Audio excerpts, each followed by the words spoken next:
The knock came at 4:17 a.m., sharp, urgent, completely wrong. Sarah Chen's heart hammered as she jolted awake in her San Francisco apartment, disoriented and afraid. In the 18 months she'd lived here, building her tech startup from nothing to a $30 million valuation, no one had ever knocked on her door in the middle of the night. She grabbed her phone, finger hovering over 911, and crept toward the door. Through the peephole, she saw Marcus Webb from 3B, still in his hospital scrubs, his face pale and strained in the hallway's fluorescent light. His 6-year-old daughter Lily stood beside him in princess pajamas, clutching a stuffed elephant, her eyes red-rimmed. Sarah opened the door. "Marcus? What's wrong? I'm so sorry." His voice cracked. "I know it's insane, knocking this early, but I didn't know who else." He stopped, swallowed hard. "Don't go to your office today. Please. Just trust me." Sarah blinked, confused. They were friendly neighbors, nothing more. Occasional hallway conversations about the broken elevator or the building's temperamental heating. She knew he was a single dad, an ER nurse at San Francisco General, that his daughter loved dinosaurs and drawing. But this? What are you talking about? Marcus glanced down at Lily, then back at Sarah. "There's a gas leak. A serious one. I treated a maintenance worker tonight, your building's maintenance guy, actually. He was doing late-night repairs in your office complex on Bryant Street. He nearly died from carbon monoxide poisoning before the paramedics got there." Sarah felt the floor tilt beneath her feet. Her office. The gleaming space she'd leased just 3 months ago, where her team of 12 would arrive in less than 4 hours for their biggest investor meeting yet. He kept talking about the boiler system, Marcus continued. How he tried to report it, how the management company kept saying they'd fix it but never did. He said he went down there tonight because he couldn't sleep, couldn't stop thinking about all those people working above a ticking time bomb. "Sarah, he specifically mentioned your floor, Suite 400. He said you all keep such long hours, you're always there early, late. He was trying to shut off the gas main when he collapsed." Oh my God. Sarah's mind raced. "Did you call? Fire department's already there." But the building manager's downplaying it, saying it's contained, that they'll have it fixed by morning. The worker, Carlos, he was barely conscious, but he kept saying no one would listen, that the whole system needs to be replaced, not just patched. "He made me promise." Marcus's eyes filled with tears. He said, "The lady in Suite 400, she's always nice to me, always asks about my grandkids. Someone has to warn her." Sarah remembered Carlos. Always smiling, always thorough. She'd given him a Christmas bonus last year, over the building manager's objection that it wasn't her responsibility. "I need to call my team," Sarah said, already reaching for her phone. "Wait." Marcus caught her hand gently. "I know you're important. I know you probably have huge things happening today. But I'm begging you, don't just warn them and go anyway. Don't go yourself. I've seen too many people in the ER who thought they could brave it, thought they'd be fine. Carbon monoxide doesn't care about your deadlines." Lily tugged her father's scrub top. "Is Miss Sarah going to be okay, Daddy?" The simple question broke something in Sarah.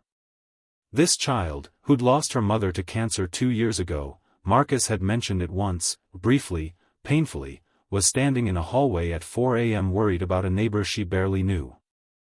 Sarah knelt down. "I'm going to be okay, sweetheart. Your daddy just saved my life." She stood, her CEO brain already shifting into crisis mode. "Marcus, thank you. Truly. Now I need you to go home and rest. You look exhausted." "My shift ended an hour ago," he admitted. "I came straight here." After they left, Sarah sat on her couch in the dark, phone in hand, and did something she'd never done in 6 years of building her company. She canceled everything. The investor meeting. The product demo. The interviews with TechCrunch and Wired. She sent messages to her entire team, to the building management, to the fire marshal. She forwarded Marcus's warning, Carlos's story. She didn't just warn them, she ordered them to stay away until independent inspectors cleared the building. Her phone exploded with responses. Confusion. Pushback. Her COO called, frantic, "Sarah, do you understand what you're doing? These investors are flying in from New York. If we cancel now, we might lose the whole Series B round. That's $20 million. I understand," Sarah said quietly. "But I won't risk anyone's life. Not for $20 million. Not for anything. You're overreacting based on a neighbor's story." "A neighbor who had no reason to lie," Sarah interrupted. "An ER nurse who came to warn me when he should have been sleeping. A maintenance worker who nearly died trying to protect us. I won't ignore that." She hung up and waited as dawn broke over the city, wondering if she'd just destroyed everything she'd built. By 8 a.m., the news broke. An independent inspection team, responding to Sarah's formal complaint, had discovered catastrophic failures in the building's heating system. The entire complex was evacuated.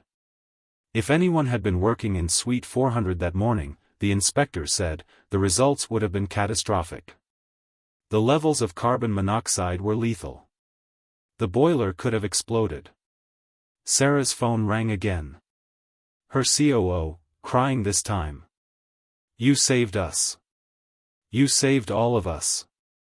The investors rescheduled. The press wrote different headlines, not about a hot new startup, but about a CEO who valued human life over profits, who'd listened when others wouldn't. The story went viral. Tech CEO cancels crucial meeting after 4 a.m. warning from nurse neighbor. But Sarah wasn't thinking about headlines that afternoon when she knocked on apartment 3B, carrying takeout from the Thai place on the corner, the one Marcus had once mentioned Lily loved. Marcus opened the door, looking bewildered. "Sarah, you didn't have to. You saved my life," she said simply. "You saved 12 lives. The least I can do is buy you dinner." Lily appeared behind him, brightening. "Daddy, it's Miss Sarah." They ate pad thai and spring rolls at Marcus's small kitchen table covered with Lily's drawings. Sarah learned that Marcus worked night shifts to be available for Lily during the day, that he'd given up a lucrative position at a private hospital to have flexibility after his wife died, that he'd been late on rent twice this year but never complained. She learned that Lily wanted to be a scientist, that she was brilliant at math but struggling with reading, that Marcus couldn't afford the tutoring she needed. She learned that he volunteered at a free clinic on his days off, that he'd once given his own jacket to a homeless patient, that everyone in the ER called him the good one because he always stayed late, always took the hard cases, always cared. "Why did you really come warn me?" Sarah asked when Lily was in her room. "You could have just called the fire department and gone home." Marcus was quiet for a moment. "My wife, Emma, she died because people didn't listen.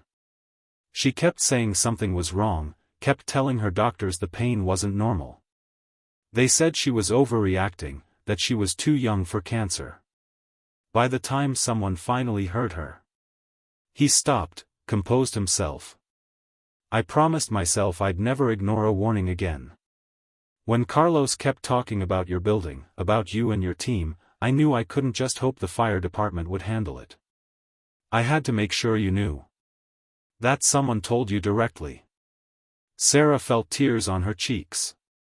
"I'm so sorry about Emma. She would have liked you," Marcus said softly. "She always said the world needed more people who actually give a damn." Over the next weeks, Sarah did something else she'd never done. She slowed down. She reassessed. She looked at her company not just as a business but as a community of human beings. She implemented better safety protocols, listened more carefully to staff concerns, created a culture where warnings were valued, not dismissed. And she kept having dinner with Marcus and Lily.